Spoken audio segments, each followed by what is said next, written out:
Welcome everyone, and thank you for joining us for today's webinar with our Global Preferred Vendor Partner, Williams AV.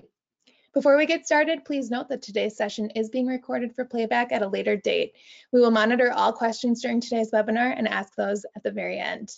Today's webinar will encompass the untapped revenue for integrators when it comes to hearing loop technology.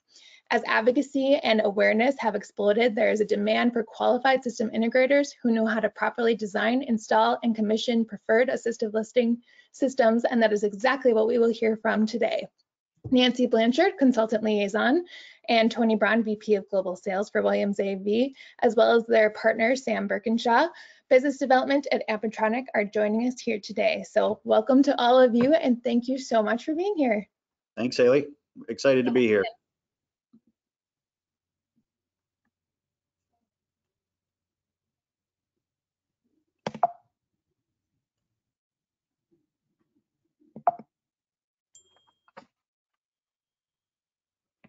All right, Nance, I think you were going to kick us off, right?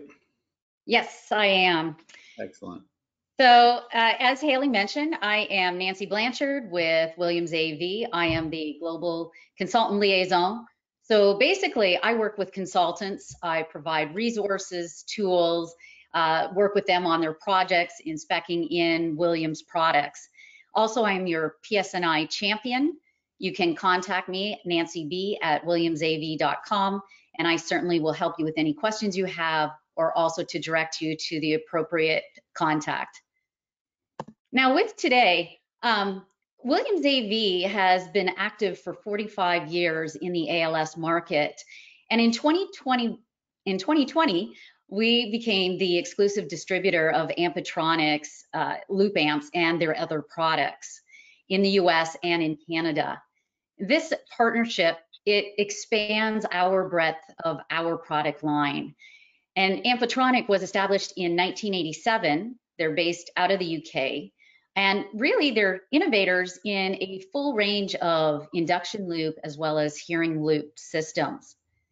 This announcement for July 2020, it came at a time when we were seeing a rapid growth of the North American market, specifically the hearing loop market, along with strong growth in the adoption of all installed hearing assistants. So partnering with Ampetronic is a true complement really to our product offerings. And with Ampetronic and with Williams AV, we both agreed that the partnership is built on philosophies that are important to both of us. Those being technical excellence, education and training, as well as a high investment in customer support.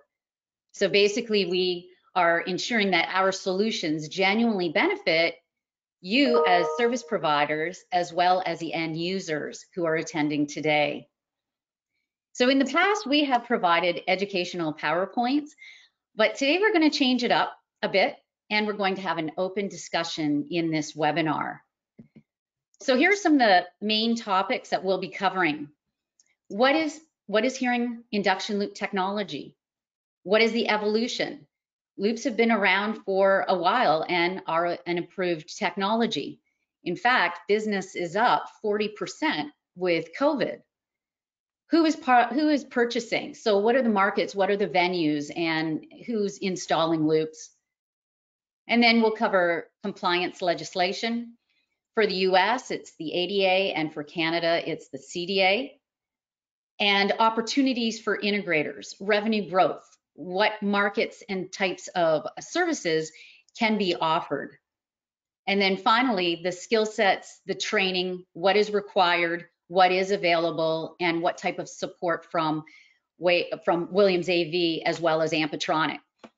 So it's going to be a proactive session, and I will be introducing Tony Braun from Williams AV, who is our Global VP of Sales, as well as live from the UK.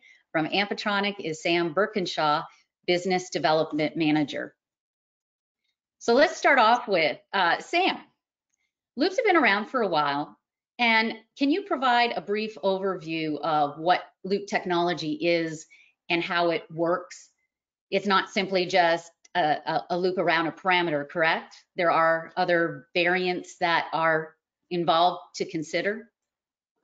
That's correct. Thank you, Nancy, for the introduction. So hearing loop systems are designed to aid people with hearing loss to receive a high quality audio signal directly to their hearing aids. And so loop systems have been around for over 40 years.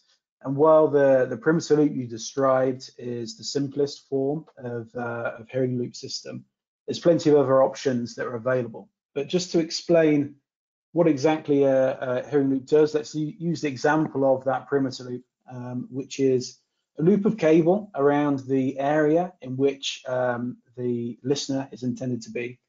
And we connect an audio source to an amplifier and put a current through that wire, and that produces a signal for the hearing aid users to receive. So in order to receive that signal, they need to be within that loop of cable. So in the on the slide you've got shown there on the right hand side, anybody within that loop would receive the induction loop signal. And it's the same for an infrared or an RF receiver with a neck loop. They have a small loop of cable around their neck, and that interfaces directly with the hearing aid. But the perimeter loop isn't the only option available to us, and we might choose a different solution, such as what you've got shown on the top left of the slide there. And so that diagram shows a phased array system, which uses two channels of an amplifier. And the benefits of that approach would be to control the signal that we produce. A normal induction loop, a perimeter loop, is omnidirectional in nature. The signal goes both above and below, as well as to the sides of the room. So we control that spill outside of the room using the phased array system. And we also combat the effects of metal upon the signal that's present within the construction of the building. So by putting those smaller loops in the floor or the ceiling, we control the signal to remain inside the room, so we can have multiple classrooms next to each other, say. And also we manage the metal losses within the room that can attenuate our signal. And so that's a basic rundown of the hearing loop system. Hopefully that's enough for you. Thanks, Sam. And Tony, what do you consider are the unique benefits of loops compared to other ALS technologies?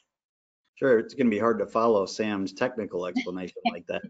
It's and for everybody, appreciate you joining today. Thank you for the introduction, Nancy. And we will be taking questions. So if you have questions, pop those in the chat window. We'll be taking more of those at the end, whether they're technical related or related to the business aspects. But as Nancy is showing here on the screen, we provided her some slides in advance. Williams has been involved in lots of different technologies for assistive listening for over 45 years now. And but there are some really unique things about Loop that are contributing to the advocacy from different groups and just have a direct end user benefit that I think surpasses some of the other technologies. And there's no one technology that fits all venues, so it's important to pick the right technology. But if you think about Loop, it was really the original bring your own device technology. That was the way we look at it, because when someone has a hearing aid and they walk into a venue, unlike other assistive listening technologies that require them to go to the information desk or to a service person and request a receiver, when you walk into a looped area, a T-coil equipped hearing aid is the receiver. So they already have it with them. And one of the things that we love, that the users love, and that the advocacy groups really promote is how discreet this is for the user. They walk in, they notice a sign on the wall that says this area is equipped with a hearing loop. They simply tap the T-coil button or the telecoil button on the back of their hearing aid, and now they are able to participate in that experience, whatever it is. So really it was the original BYOD and super discreet. Beyond just being discreet, you have to remember that those hearing aids are personalized to that individual. Even if you have normal hearing is a very personal experience, and what I might think sounds great may sound too bassy or too trebly to you. So the beautiful part is those hearing aids are tailored to an individual's specific form of hearing loss. And the beautiful part of that is when they walk in, they get the benefit of that being tuned to their hearing loss, because we're flowing everything through that device. The goal of any assistive listening system is intelligibility, and many will argue that a hearing loop system that is correctly installed and well configured gives you the most intelligibility. There's also less equipment to maintain. So if you're the venue, you don't have as you may not have to handle or manage as many receivers. That means wiping them down, putting in batteries because people are using their own device. So certainly less equipment to maintain, and the distribution and collection of that equipment. Last but certainly not least, it's a great choice for what we'll call a transient environment. Think of an airport, a train station, something else. When you go into the airport, it would be hard to get yourself to an information desk, check out a receiver, let that follow you through that venue, and then have to get it back before you get on your train or on your plane. So anywhere where there's a lot of movement within the location makes hearing loops an excellent choice for all of those things. So those are the things that we see, and what our customers tell us are the primary reasons that they choose to go with a hearing loop, or more technically known, an induction loop. Great. Let's look at different types of markets and venues who are implementing these hearing loops. Sam, why can you elaborate on the different types of applications, who's using it, just to try to give everyone an idea? Sure. So when we first started as a company, the bulk of our work was in houses of worship. And so house of worship's a natural fit for an assistive listening solution. But today, our largest sectors would be higher education and corporate. It's not to say that we don't do work in houses of worship. Quite the contrary, we've kept pretty busy with that. But we do see a lot from those two sectors, as well as entertainment and arts venues. But really, it's anywhere that's not a public address system is a suitable place for hearing assistants or hearing loops to go into. And so, yeah, big opportunities would be corporate and higher education because of the number of spaces within a single venue that we can operate in. As well as that, we've seen a huge increase in transportation, so going on board buses, trains, as well as taxis. And then there's also all of the infrastructure around that as well. So as Tony said, the airports, railway stations are typical applications for the technology. Yeah, and I'll throw one more in there that may fall within your healthcare area, Sam, and that's assistive living facilities are a real common place for hearing loops. We're seeing a lot of growth in that space as well. Absolutely, the TV rooms as well as the private areas are good places for the induction, because there's again not the requirement for a receiver to remember to keep charged and such. So great places to put the technology. Great. Also, Sam, I'm wondering if you can dispel a common myth. Isn't loop old technology? Why would somebody consider speccing or using a loop solution? Sure. So hearing loops are an old technology, that's for sure. But that's not to say that they're not still relevant today. So there's a considerable user base that have hearing aids with telecoils built into them. Typically, people keep hold of those hearing aids for a long period of time, up to 7 years. So it's not as common to change devices as, say, your phone.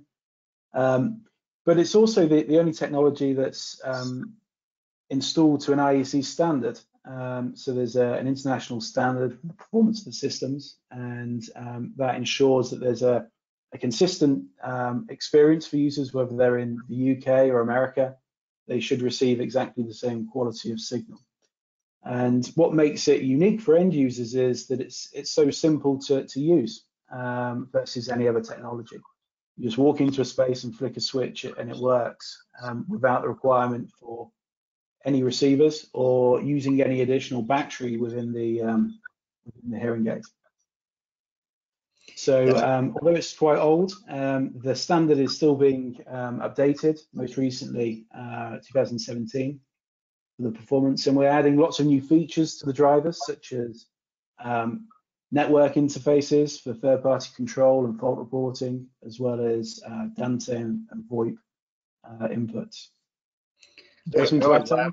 I always laugh when I hear that one, because a lot of the devices we use today could be considered old technology. If you talk about the telephone and a TV and microphones and speakers and amps, and they've all been around for a long time, but they've evolved significantly, as have loops. And really, what, if you want to call it old, fine. I call it proven and reliable.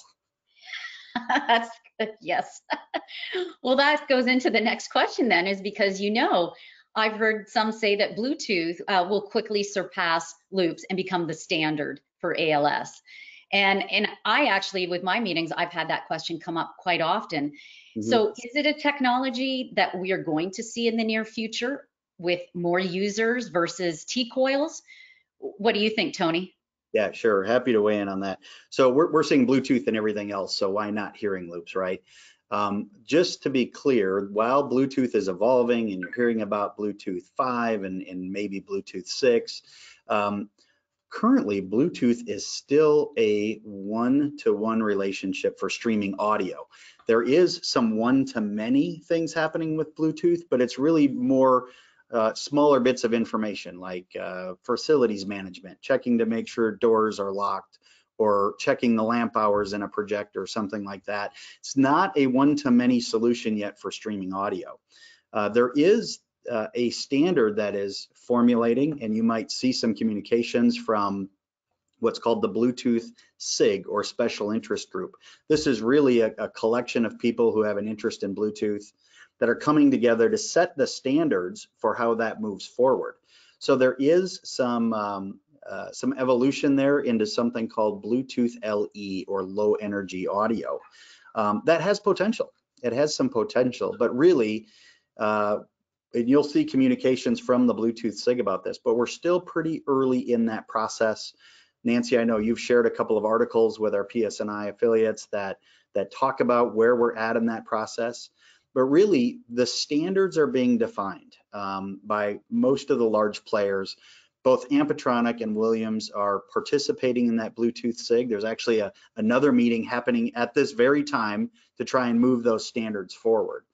But even once the standard gets defined and nailed down with big players from all the hearing aid manufacturers, from organizations like Williams and Ampetronic, LG, Samsung, others, everybody has a hand in this, right? Once the standards are agreed upon, then chipset manufacturers need to adopt those standards and start building them into their chipsets. Once that happens, then people like Williams and Ampetronic and Samsung need to adopt those chipsets and build them into the products that are actually installed in the venues. So once that happens, then there has to be market adoption for it. So when you start up adding all of those pieces, my personal prediction is that it's likely going to be at least 2 to 3 years before we start to see any market momentum for these. And even when that happens, or if that happens, you're going to see some overlap between technologies. Things aren't just going to switch overnight from hearing loops, again, proven and reliable, to a Bluetooth solution. So we think there's potential in that technology. We're actively participating in it, and if it gets to the point that it becomes a good option for intelligible assistive listening, we'll be on the forefront of it. But right now, hearing loops are presenting a bigger opportunity for integrators. Right. And so what has the market acceptance of this technology been in the last 5 years? Have you seen a growth in design requests, also a percentage of revenue increases that you've experienced? Yeah, all of the above. So speaking specifically to loop, not to Bluetooth anymore. Right. We have really things kicked into high gear starting in early 2018 for us. So even before Williams and Ampetronic came together in 2020, we started to see pretty significant increases in the phone ringing. Hey, I heard about this loop technology, or what's involved, and would my space be a good candidate for an induction loop? So those sales inquiries continue to roll in. Shortly thereafter, with a little bit of education, comes request for design, and that's when we know people are serious about this. We do a little scoping of the project to make sure it's within budget and people understand what's involved. Sam explained some of it earlier, but yeah, in the last 18 months, we have done more than 500 or received more than 500 design requests where we've completed a design, and within those requests could be multiple spaces. So really a lot of growth there. Speaking of it from a revenue standpoint, from 2018 to 2019, we saw a nice jump, about 25%. That's 25% on top of not insignificant numbers, right? This is a substantial amount, not like doubling from 2 to 4. And then, even though things leveled off a little bit during COVID, as they did with so many other things, as people tried to figure out the new dynamic, loop sales stayed pretty steady for us. And since things are now moving along and those projects that stalled are moving again, it's part of the reason we're doing this. We have a demand for well-qualified integrators who know how to do this. And from 2020 to 2021, we've already more than doubled our loop revenue since 2020. Yeah, I've seen it with a lot of the projects I've been working with consultants, everything from law schools to corporate to also a retirement assisted living facility, a brand new one. Yep, for sure. Looks like my video may have froze. I'm gonna turn it off and come right back on here.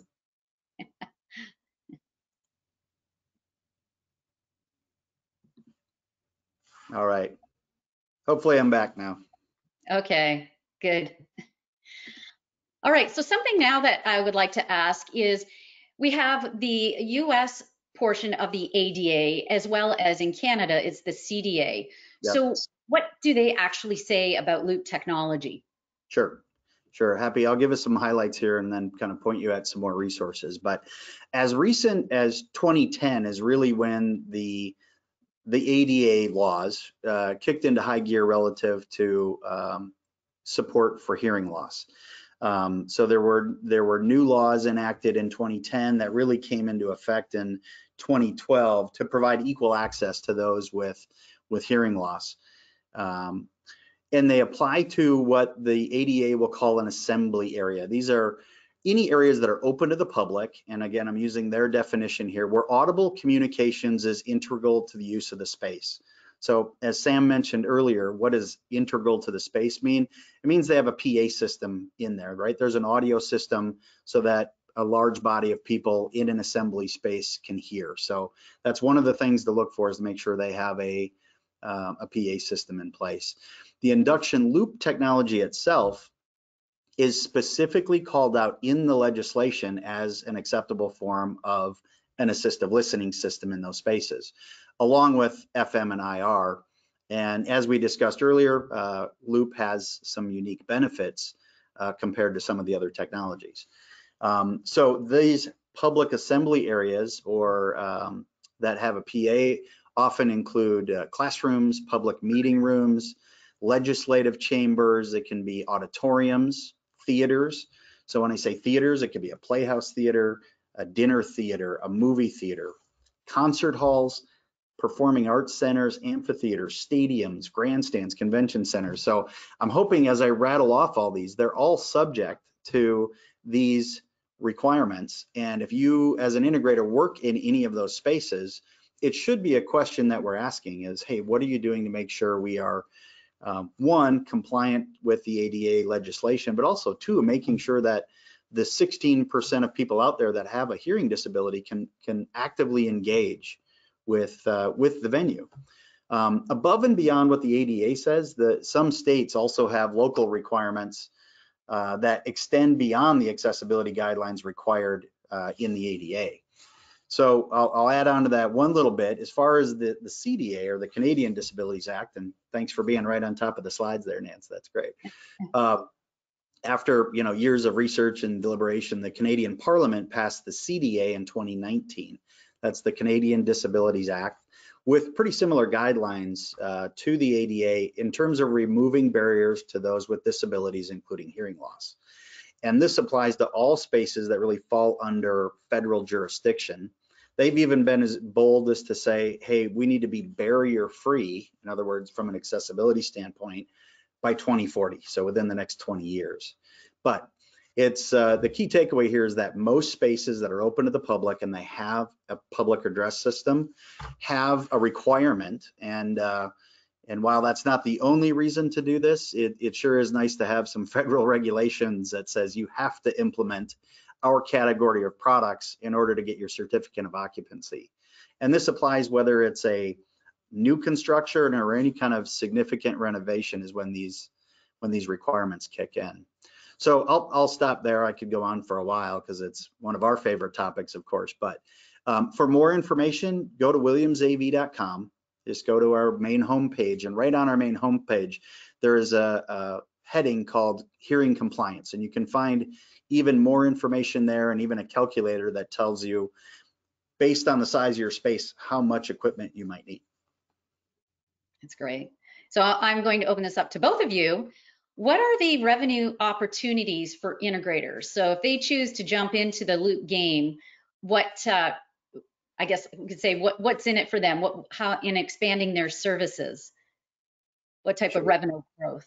Sure, Sam. How about if I start and you add on if I miss anything here? Because again, very frequent requests. If you were here in our facility daily, I mean, multiple times a day, you'd hear the phone ring, somebody's picking up or responding to an email inquiry about loops. So those in and of themselves have opportunities, and we're good at building the equipment, but we need qualified people to go out and install it. So the obvious way to make money as an integrator qualified in doing this is to sell hardware and installation services, right? And that comes at pretty healthy margins. Most of the spaces that we talk about that put in a phased array system, as Sam described earlier, and those usually start in the area, unless we're just doing a real small space, they easily start at $10,000 worth of hardware and installation services and grow into the hundreds of thousands of there for large spaces like, you know, airports, theaters, stadiums. That the installation in the hardware is the obvious one.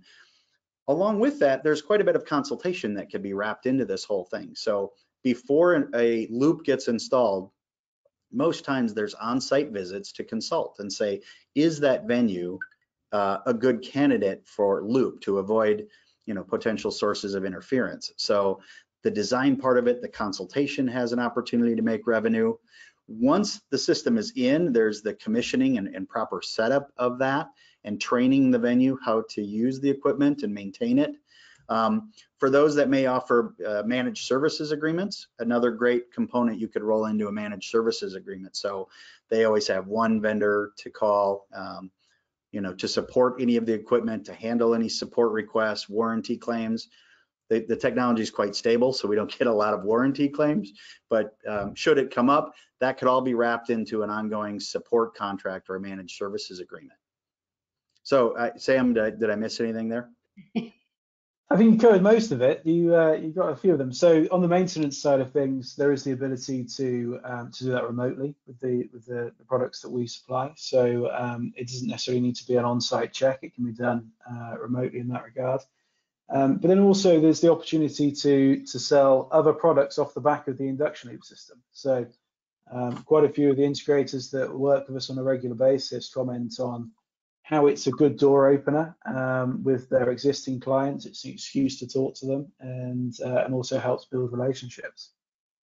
Yeah, good point, Sam. I should have covered that, but it certainly creates a pull-through effect. So any other services that your team can offer, it's a great way to introduce those on the heels of this or on the front end of it. So great point.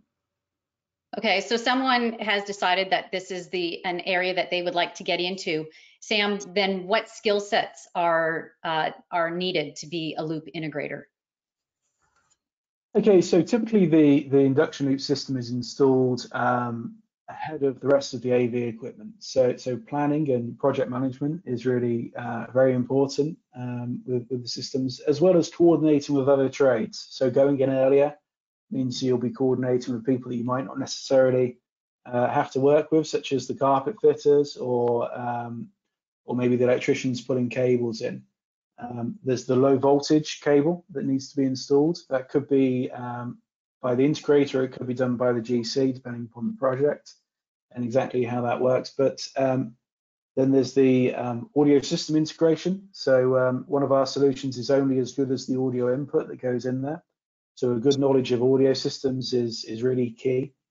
And then finally, there's commissioning and troubleshooting the system when it's installed. So there's an international standard for the performance. So being able to commission to that standard is very important. Right. So then now they have decided that they want to venture into the loop solutions. How would they go about being trained? What is offered through both Williams AV as well as Ampetronic?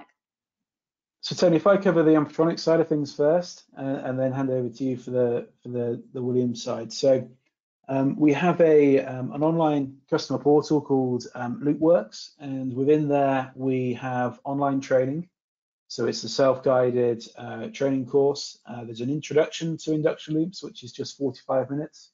And we also have a longer self-guided webinar, which is on the design of the systems, both of which have AVIXA points associated with them. So that can be quite handy. But within the portal, you have the training and also the knowledge base and design tabs that you're seeing on the screen now. And so within there, you can get clued up on exactly how to go about designing a system, and also put together some simulations of systems to see the indicative BOQ. So that will give you the cable quantity that you require, the amplifier, and such. There's also training that Williams can provide. So I don't know if Tony, you want to tell us about those? Yeah, and I'll say the online resources is one of the main reasons we were thrilled to partner with Ampetronic. The resources that they provide online are second to none. I mean, they're really well done. Anybody can go out, correct, Sam, and sign up for a Loopworks account from the Ampetronic website and start to take in and understand more of what's there. Great online resources. Where Williams comes into this is the hands-on kind of practical part, being here in the States and with representation that travels throughout the country and Canada. We provide a 8-hour classroom session that is also AVIXA accredited. And we do these, sometimes we hold them at our facilities, sometimes we do them regionally based on, if we have an integrator that wants to train multiple people on how to do this, we'll go to them and offer the training regionally. So if you're interested in any of the hands-on training where you really get to put a loop on the floor, understand the impacts of metal loss, understand how to effectively commission these things and make them meet the standards that Sam talked about, and how to support these things, that would be the hands-on practical part of it. Either come to us or we'll come to you.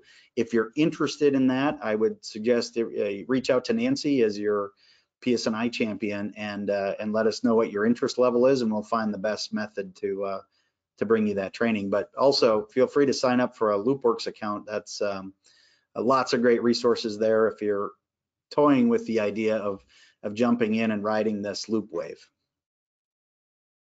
Yeah, and to go on further, Tony, if you'd like to discuss the opportunities working with Williams as well as Ampetronic as a loop integrator. Sure, I'll start, and Sam, if you've got anything, jump in. Quite regularly, we get phone calls from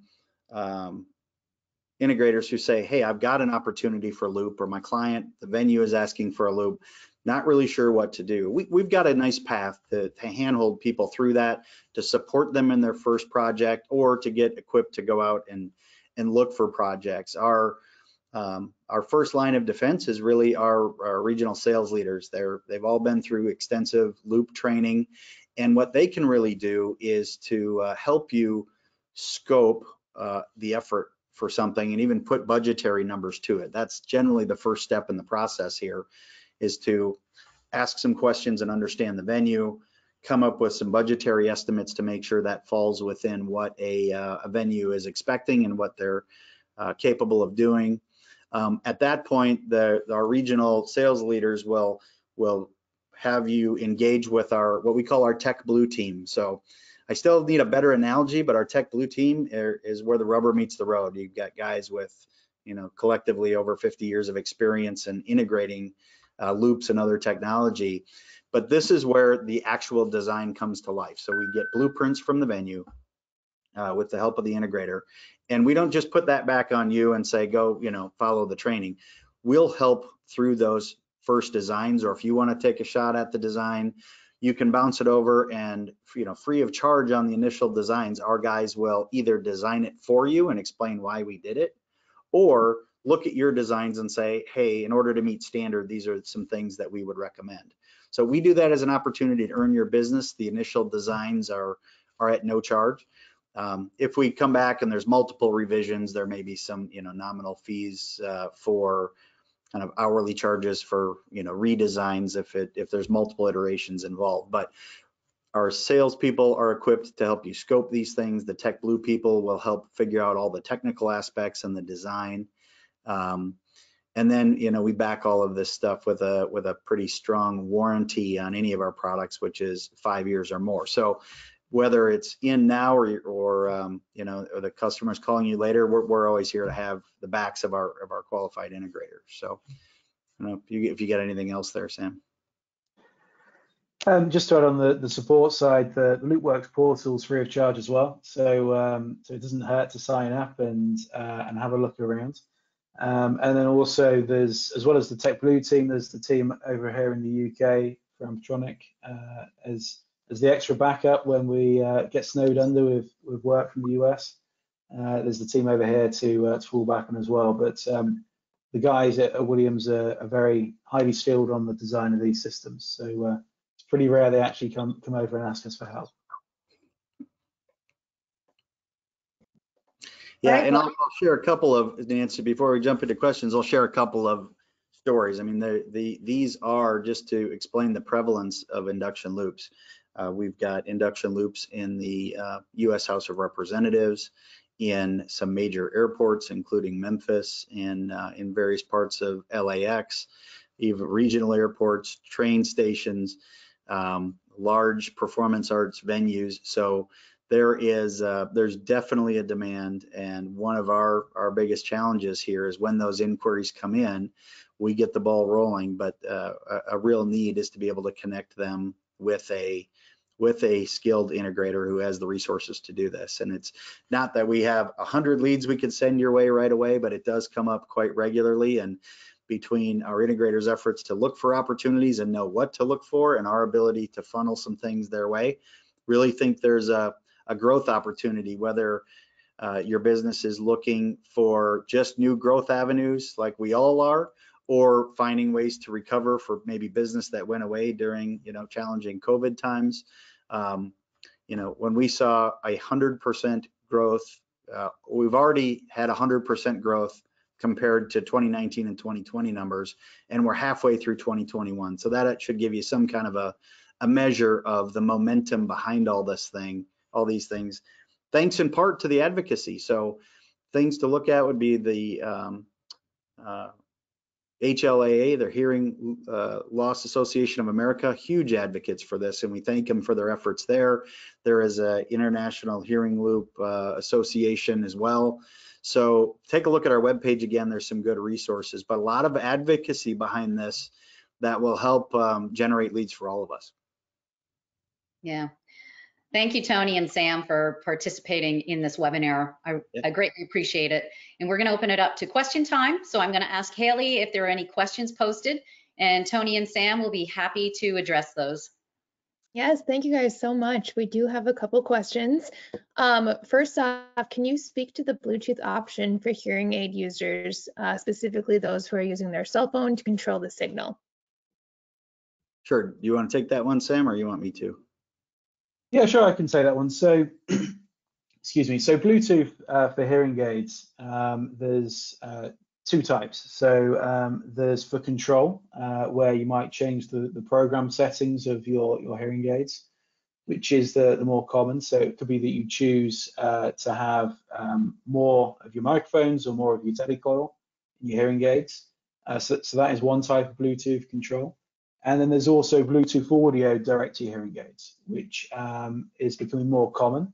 And so that would be used to make a cell phone call, say.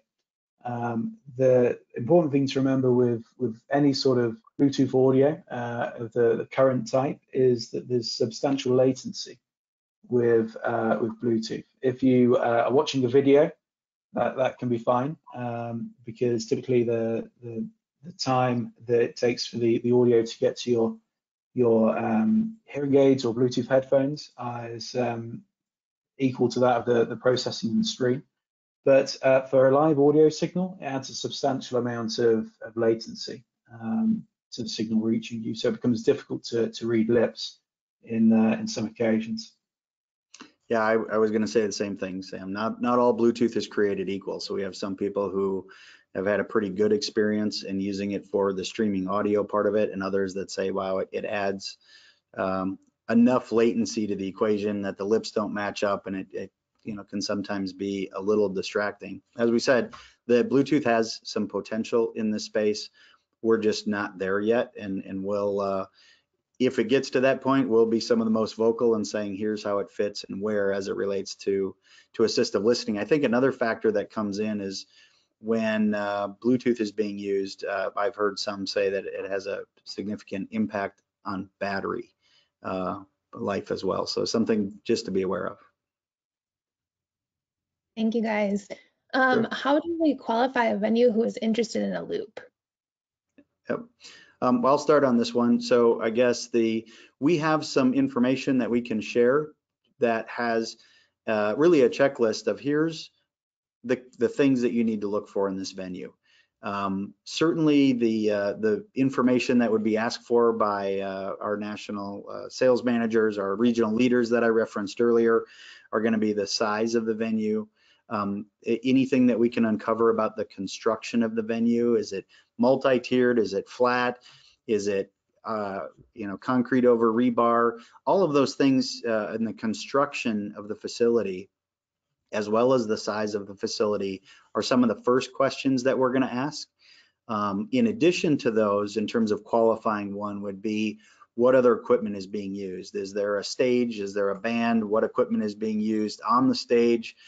All of those things that we need to consider to make sure that we can install a loop that doesn't interfere with other equipment and the other equipment doesn't interfere with ours. So again, reach out to us if you're interested in jumping in this game. Connect with Nancy.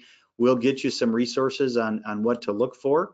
A really easy one to give you an idea is if you go to the Williams website, you look under our Tech Blue section that I referenced before.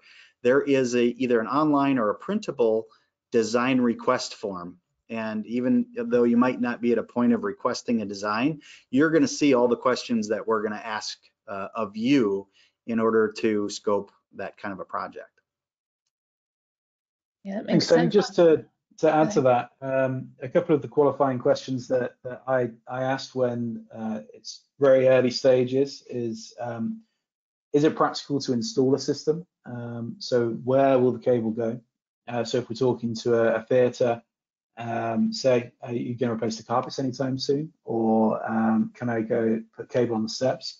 But also, what will the audio input be to the system? And that helps me think about, okay, is it practical and is it going to provide a benefit? And then I start to think about more of the technical questions. Yeah, to piggyback on that too, one question we get, Haley, I wouldn't be surprised if it was in the chat window there, is, well, can I just put the loop in the ceiling? So I'm gonna kick this one over to Sam because he has even more experience, but ceiling loops are not out of the question, but they bring a different set of challenges. So Sam, do you want to talk about ceiling loops for a second? Yeah, sure. So a ceiling loop is a good option in some instances, but there's some more variables than what we're typically used to. So the amount of power that we have to put into a system is dependent upon the distance the listener is away from the cable. So the floor is always a certain distance away from us. If I'm sat down, it's 4 foot away from my ears. But if we're talking about the ceiling could change height across the room, or it could be extremely high. So we need to put more power in there. So at the initial thought is there's plenty of room up there for me to go in. It could be more complicated. Yeah, the height is a big one. We also see that ceilings could potentially have other sources of interference, right? Depending on the lighting, speakers, if it's a suspended ceiling, the grid itself could play a factor in the performance of the loop. So not out of the question. We've done successful ceiling loops, but as Sam talks about, maybe taking up the carpet, or how are we going to get the loop in the floor, that is generally the preferred method. There's fewer sources of interference, and we've had better luck and better success in installing loops in the floor that meet this standard. Will a loop be a total ADA solution, or would they need another technology as well? So an induction loop properly installed to specification can be the ADA solution. Now, not the one variable to this is not everyone who walks in is going to have a compatible hearing aid. So a lot of the hearing aids, more than the majority of hearing aids, do have that T-coil option, and I'm pointing to the back of my ear here. So the hearing aid sits behind their ear. They are able to hit the button, and they're capable. Some of the other hearing aids that maybe go in the ear canal may not have that T-coil because it takes up some space. So the venue, in addition to having that for people with hearing aids, also there is a body pack style receiver. So if somebody does not have a compatible hearing aid, they could pick up one of these receivers and still receive the signal from the loop and put on a pair of headphones and have a experience similar to other ALS technologies. But it can be the main option in a room. So just to add, when we're talking about hearing aids, it's exactly the same thing for cochlear implants. So if anybody saw The Sound of Metal recently, which I thought was a fantastic film, and the gentleman has a cochlear implant fitted, it's exactly the same thing there as a hearing aid. It would have a telecoil in there as a way of receiving a high quality audio signal. It's not just webinar info, it is movie recommendation hour as well. Yes. Is there any marketing material available for hearing loops from Ampetronic or Williams AV? Sure, yeah. You can find information on our website. If you go in again under the hearing compliance area, you're going to find a nice 2-page flyer, a front and back, 8.5 by 11, that really explains the ADA guidelines. So if you're having a conversation about what are the requirements, that's a great supportive piece to have that conversation. The hearing compliance information that's on that on our accessible from our homepage is super helpful. And then as we zero into a design or a specific piece of equipment, we have specification documents and additional resources available on our website, in addition to everything that you're going to find on the Ampetronic website. So most of it is available in downloadable PDF format that you can share with your teams or with your potential clients. Fantastic, thank you. Next question, to what extent is Wi-Fi such as Wavecast cutting into the loop business? Yeah, so as I said, that generally there's not a dual technology being put in. So some people will do that, but there is some movement in Wi-Fi based technology as well. But the factor there is, in a large space, the venue really has to have an enterprise level network that can be adjusted to meet the requirements. So most of that is handled in large spaces through what is called multicast setup, and you have to take some steps in order to make a Wi-Fi system work well without latency and prioritize the audio stream over other network traffic. So just like loops have to be properly designed, so do Wi-Fi systems. So it's really up to the venue. But right now, there is nice momentum around the Wi-Fi systems, but even greater momentum around the loop systems, which is why we're hosting this on loops and not Wi-Fi today. So Bluetooth latency, could that impact life safety with its latency issues?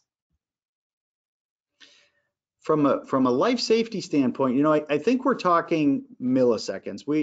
I'll ask Sam to weigh in on this one as well. I haven't really had it latency be so long where it's, hey, 10 seconds late or something else where every moment counts in a life safety situation. What we're really talking about is more of a user experience of having lip sync with what they're watching on a monitor or up on the stage, and having that be a comfortable or a experience that's easy to follow. So I don't really have any life safety concerns. I've never really had that come up as an objection or a real concern relative to putting in loop over other technology. So Sam, you got anything on that? No, not from a life safety point of view. You'd expect the latency to be no more than half a second in total with a Bluetooth system. It can vary depending upon the device. So yeah, the top end, I'd say half a second. Substantial if you're watching somebody's lips and it looks like an old poorly reproduced movie or something like that. Those are annoying, and you have to try and follow with subtitles or something else. But yeah, we're still talking certainly within a half a second to a second. Yeah. Thank you. What kind of interference have you experienced when loops are installed around displays? So it's an interesting one, interference with loops, because typically the loop doesn't pick up a great deal of interference. It could be that the loop causes interference with the display more than the display causing issues for us. And so we found this quite a lot with VGA projectors historically. So a VGA projector where you'd have a ground loop with the installation. So the source taking a different power supply than the projector. We'd find that you'd get fuzzy bars on the screen because of the loop system when somebody was talking. And by resolving the ground loop issue or using a ground isolator, it just disappeared. But we don't typically experience interference because of a display. Yeah, if the display's grounded properly, it shouldn't be an issue. Yeah, with the loop going in the floor and the displays usually mounted up higher where people can see them, it's less of a concern. Again, a factor if we're talking about a ceiling loop, the ceiling may be closer to the monitor height, but yeah, the other sources of interference, we have to look for power sources like generators and really the construction of the venue, how much rebar is in the concrete, are we doing a balcony that is concrete poured into a steel pan? Metal can be the enemy of a loop, but almost always ways to overcome those things by throughout design and or by how much power we put into the loop. So that's where the expertise of the Tech Blue team and the folks at Ampetronic really comes into play, is finding a good way to accommodate and make loops work well in just about any space. Yeah, we have them in digital signage as well as ticket vending machines that have touch screens. So it's not really an issue when it's designed properly. Right. Is there any health concern about exposure to EMI caused by a hearing loop? No, so it's below the threshold for EMI interference. If anybody wants to talk about it in more detail, then happy to do so, maybe another time, because it's quite a lengthy subject. Yeah, but we have to, just like any of our other products, whether it's FM or anything else, we have to fall within very strict guidelines because we sell these products into multiple countries. We're focused on the business opportunity here today for North America, but everything falls within safety standard guidelines. Thank you. We have numerous areas of incarceration that we call on, i.e. prisons, mental health, detention areas, etc. Do they need to be ADA compliant, and would there be a potential loop application within those facilities? Yeah, we may have to dig into that one a little bit more. In assembly areas as federal or state requires, may require certain areas to be compliant. And we can look at whether it's an installed system or a portable system to do that. Obviously with those types of facilities, we have to take the construction into account as well in order to make sure we do that well. And Sam? So I'm not as familiar with the ADA, being in England, but it's certainly possible to put a system in those locations. Something that comes to mind is the visitation areas where you may have a security screen. So we happen to have a product that serves that purpose for communication through a glass, and it can have an induction loop as well. Yeah, and in terms of what spaces in those facilities, again, if there is a public address system in those spaces, if it's a smaller space, it may not be required to, but in a larger area, if it's open to the public and there is a public address, then more than likely it would be required. And beyond that, each state kind of sets some of their own guidelines. We have time for just a few more questions. What's the easiest way to find the break in a broken loop? So there's a couple of ways of going about it. Depends how it's broken, really. The easiest way is to use a fox and hound or a cable sniffer and put a test tone through the loop, and you can wave I forget whether it's the fox or the hound. It's the hound over the cable. Yep. It beeps at you as you go along, and when you meet the break, it stops beeping. So that's one of the ways of doing it, and probably the easiest. And then we can get into all sorts of complicated ways as well. But if you have a break, give us a call, because we've experienced it a few times. Yep, that's one of the risks, and as part of our process, one of the things that you'll see is recommendations for how we make sure that once the loop flat copper goes under the carpet or whatever the flooring is, or as we put maybe direct burial cable in tied to rebar, and then concrete is poured over it. There's a lot of good recommendations and things to watch for to make sure the cable doesn't get broken, or the line doesn't get broken during the installation process. One of those recommendations is you can have something with an audible tone, making sure that we have a complete circuit that is running throughout the installation process. So at any point, if the line is broken during install, somebody comes in and is installing carpet and cuts through the line, they would have had to cut through warning tape that says this is an induction loop system, don't cut me. But if they do, there you can get an audible tone. So we take great steps or great precautions to make sure that the wire that was installed does not get disrupted during the other stages of the installation process. And that tone alarm can get as complicated as you like. So one of the guys we work with quite often in Germany actually created one of those alarms that sends them a text message when the cable gets broken. Great, thank you guys. And it looks like that's all the time we have for questions today. So if we did not get to your question, the team at Williams AV will certainly get back with you right after this webinar when we distribute that. Again, a big thank you to the team at Williams AV.